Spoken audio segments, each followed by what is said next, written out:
It is August 1945. The greatest war in history is coming to an end in the waters off Japan. Aboard an American destroyer, the crew watches as a Japanese submarine, a beast of black steel, silently surrenders. They prepare to board it, expecting to find a conventional design, perhaps larger but familiar. But what they see as they draw closer takes their breath away, erasing everything they thought they knew about submarine warfare. It is a monster. Longer than a football field, with a flat flight deck and a strange cylindrical structure running much of its length. It looks like nothing they have ever seen before. An American officer, with a mixture of caution and awe, orders the Japanese crew to open a massive, watertight compartment on the deck. With the sharp shriek of protesting metal, a hangar door swings open to reveal the impossible.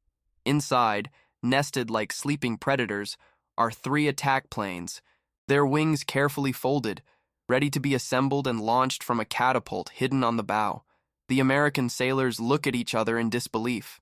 They are not aboard a submarine. They are aboard an underwater aircraft carrier, a terrifying hybrid weapon whose existence they had never even imagined.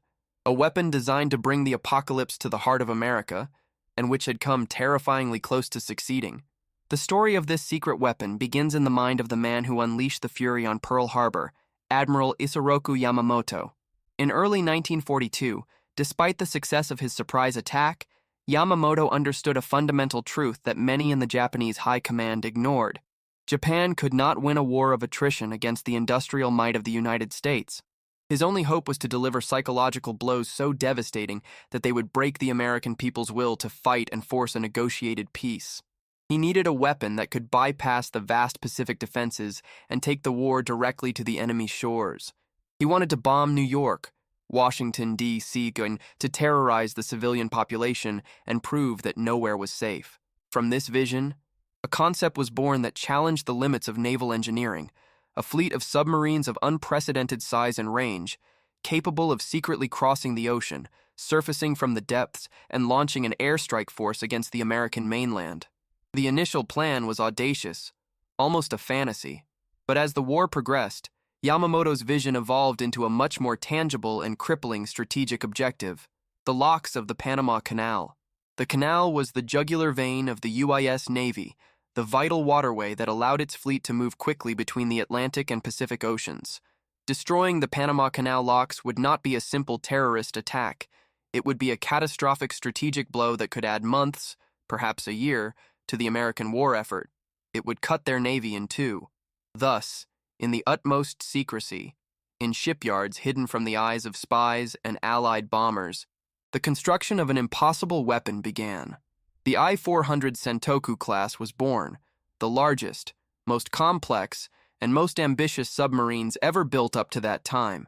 They were technological ghosts, silent and vengeful predators, designed with a single purpose: to travel farther, stay hidden longer, and strike harder than any submarine in history. The specifications of the I-400s were staggering.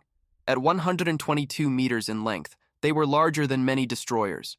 Their displacement of 6,560 tons was double that of the most advanced U.S. submarines, but their most incredible feature was their range.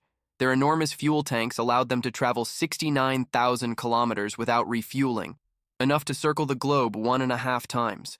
They could sail from Japan, attack the U.S. West Coast, continue to the East Coast, and still have fuel to return home. They were truly global range weapons.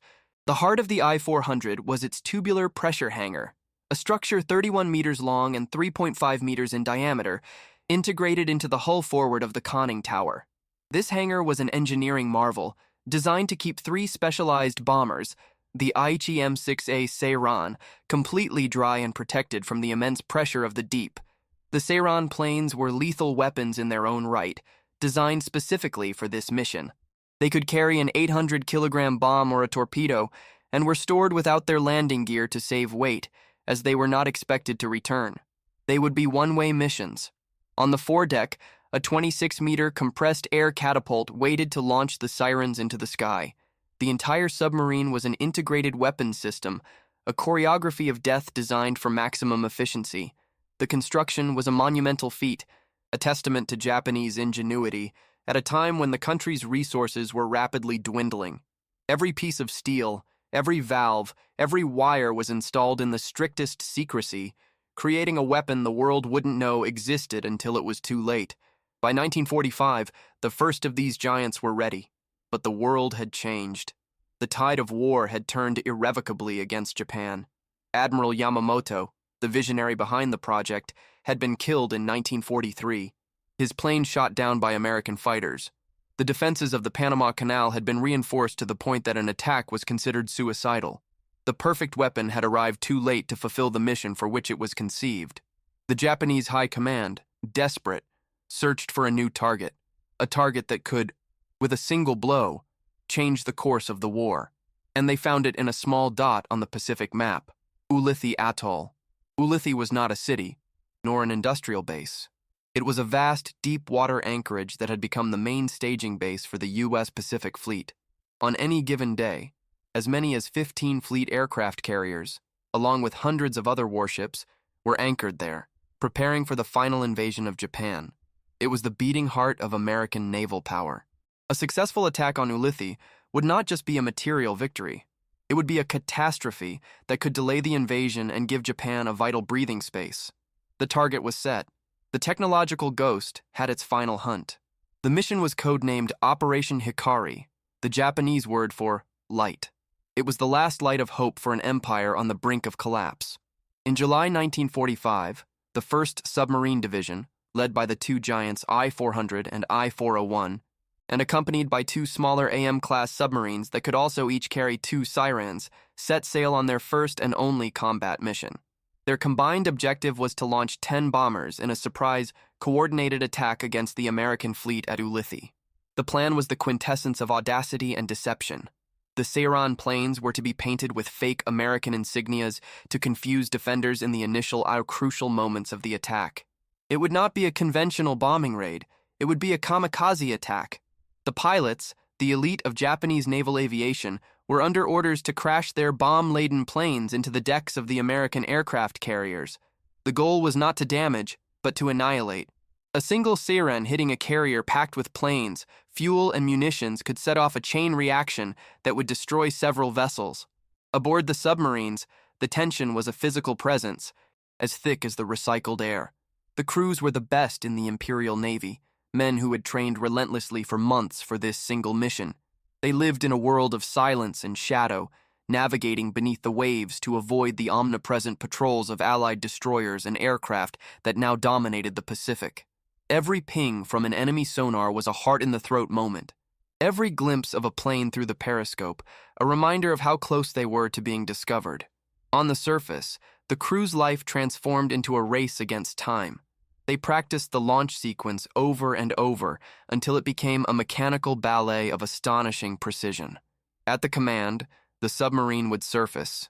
Immediately, the deck crew would pour out, open the hangar door, and, using a crane, place the first plane on the catapult rails.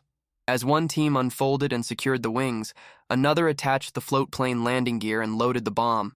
The pilot would climb into the cockpit, the engine would roar to life, and the plane would be hurled into the air by the powerful catapult. They would repeat this 2 more times. They had reduced the process to a science.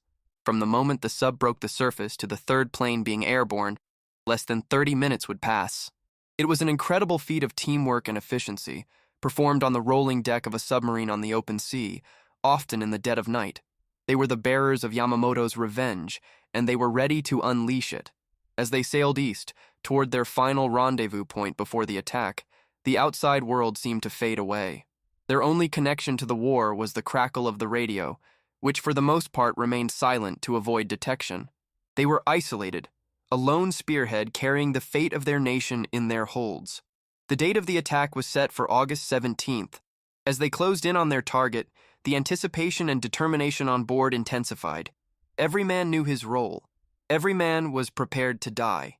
On August 15, 1945, just 2 days from unleashing their apocalyptic attack, while the submarines were submerged, a coded order arrived from headquarters. It was brief and confusing. The mission was postponed. They were to await further instructions. Confusion gripped the commanders. What could have happened to halt the most important operation of the war? That same afternoon, the radio operator, scanning the shortwave frequencies, picked up a public broadcast.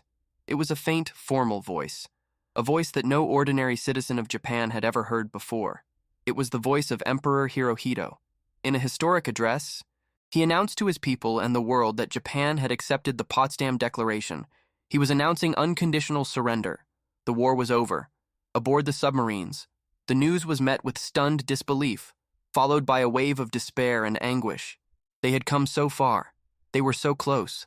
The ultimate weapon, the great hope of the empire, the product of years of ingenuity and sacrifice, would never fire a shot in anger. The pilots who had prepared to die as heroes now faced the humiliation of defeat without having fought. Some officers pleaded with their commander, Captain Ariazumi, to ignore the order and carry out the attack anyway. A final act of defiance. But discipline prevailed. The final order came shortly after. It was as painful as the surrender itself. They were to destroy all sensitive materials, the code books, the technical manuals, and most heartbreaking of all, the sarin planes. The crew, with heavy hearts, had to carry out their last and saddest of duties. They opened the hangar doors and pushed their beautiful planes, the pride of their mission, into the ocean. Or in other cases, they catapulted them empty into the sea, a final launch to nowhere. Then the giant submarines, disarmed and stripped of their purpose, changed course and sailed slowly toward Japan to surrender. The surrender of the I-400s was the beginning of the final chapter in their incredible story. When American sailors boarded the submarines and discovered their true nature, the news spread like wildfire through naval intelligence channels. The American engineers and officers who inspected the submarines were astonished and deeply concerned. They realized that Japanese submarine technology was, in many ways, more advanced than their own. The ability to launch an air attack from a stealthy underwater platform was a revolutionary concept that could change the future of naval warfare. The 5 surviving submarine carriers, 3 I-400s and 2 AM-class, were taken to Pearl Harbor for intensive study. American intelligence teams dismantled them, analyzed their systems, photographed every detail, and tried to unravel the secrets of their design. They realized the bullet they had dodged. If these submarines had been ready a year earlier, the history of the war in the Pacific might have been very different. But as the Americans studied their prize of war, a new shadow was looming over the world. The wartime alliance with the Soviet Union was crumbling, giving way to the distrust and hostility of the Cold War. Moscow, having learned of the existence of these Japanese super subs, demanded access to them, citing post-war agreements that stipulated captured enemy technology should be shared among the Allies. To the American High Command, this was unthinkable. The idea that Soviet engineers could study the I-400s, copy their technology, and build their own fleet of submarine carriers capable of threatening American shores was a strategic nightmare. They faced a dilemma. They could not openly refuse the Soviet request without provoking a diplomatic crisis. But they could not under any circumstances allow this technology to fall into the hands of their new rival. The solution was as secret and ruthless as the submarines themselves. In early 1946, in an operation codenamed Operation Road's End, the USS Navy made a drastic decision. The I-400 submarines and their smaller siblings were towed one by one from Pearl Harbor into deep water off the coast of Oahu. The official story was that they would be used as targets in weapons tests. But it was not a simple test. It was a deliberate burial. Torpedoes fired from American submarines slammed into the hulls of the captured giants, tearing mortal wounds in their steel. One by one, the submarine aircraft carriers, the most visionary weapons of the Second World War, slipped beneath the waves for the last time, taking their secrets to the bottom of the ocean. Their destruction ensured that the Soviets, who were due to arrive for inspection within weeks, would find nothing. The final act of the technological ghosts was to disappear again, this time for good. For more than half a century, the story of the I-400s became a footnote, an almost unbelievable legend. But in the 21st century, the mystery resurfaced. Deep-sea exploration teams from the Hawaii Undersea Research Laboratory, using remotely operated vehicles, began searching for the wrecks. In 2005, they found I-401. In 2013, they located I-400. And in 2015, I-14, one of the AM-class subs. There they were, sitting upright on the seabed, ghostly and covered by decades of marine life, but unmistakable. The hangar, the catapult, everything was there, confirming the incredible truth of their existence. The rediscovery not only brought a lost weapon to light, but it revealed the last secret of World War II, the story of a giant weapon that arrived too late to change the course of history, but whose audacious vision was decades ahead of its time.